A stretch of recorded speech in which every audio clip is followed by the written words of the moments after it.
زبان اور لہجے کا زہر گھر والوں کے لیے ہی کیوں ہوتا ہے؟ ہمارے گھر کی اتھارٹیز باہر والی دنیا کو اپنے اخلاق، مینرز، انصاف سے پرچاتی ہے۔ اتنے سخت لہجے اور کڑوی باتیں اپنے گھر والوں کے لیے کیوں بچا لیتے ہیں؟ ہمارے معاشرے کے انسان گھر والوں کے لیے دن بدن بدترین کیوں بنتے جا رہے ہیں؟ کیا اس کا کوئی ایک بھی حل نہیں ہے؟ یہ میری ذاتی رائے ہے۔ انسانوں کے بولے جانے اور لکھے ہوئے الفاظ میں، انداز میں، نیت میں، لہجے میں تاثیر رکھی تو ہے اللہ نے۔ اللہ ہیل کرتا ہے انسانوں کے ذریعے، تو ہم اپنے گھر والوں کو ان کے اچھے برے حالات میں سپورٹ کر کے ان کو ہیل کرنے کا ذریعہ کیوں نہیں بنتے؟ ان کے بارے میں ججمنٹل کیوں ہوتے ہیں؟ انہیں گلٹ اور ریگریٹ میں ڈال کے ایکسپلائٹ کیوں کرتے ہیں؟ رحمت کی جگہ زحمت کیوں بنتے ہیں؟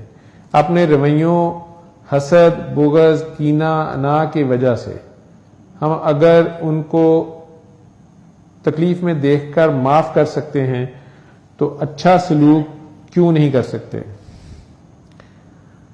میٹھے بول کیوں نہیں بول سکتے؟ ہم کسی کے بچے کو ان کے پیرنٹس کی موجودگی میں گھورتے ہوئے بھی ڈرتے ہیں کہ کہیں وہ دیکھ کر لڑنا پڑے، مائنڈ نہ کر جائیں، یا پھر جن کے پیرنٹس ہمیں عزیز ہوتے ہیں ان کے بچوں کو چومتے نہیں تھکتے۔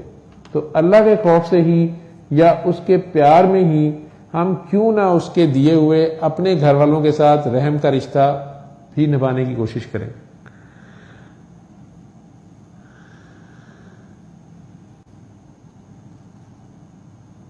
ہر غلط بات کو برداشت کرنے کی بجائے یہ کیوں نہیں کہہ سکتے کہ آپ مجھے ہرٹ کر رہے ہیں؟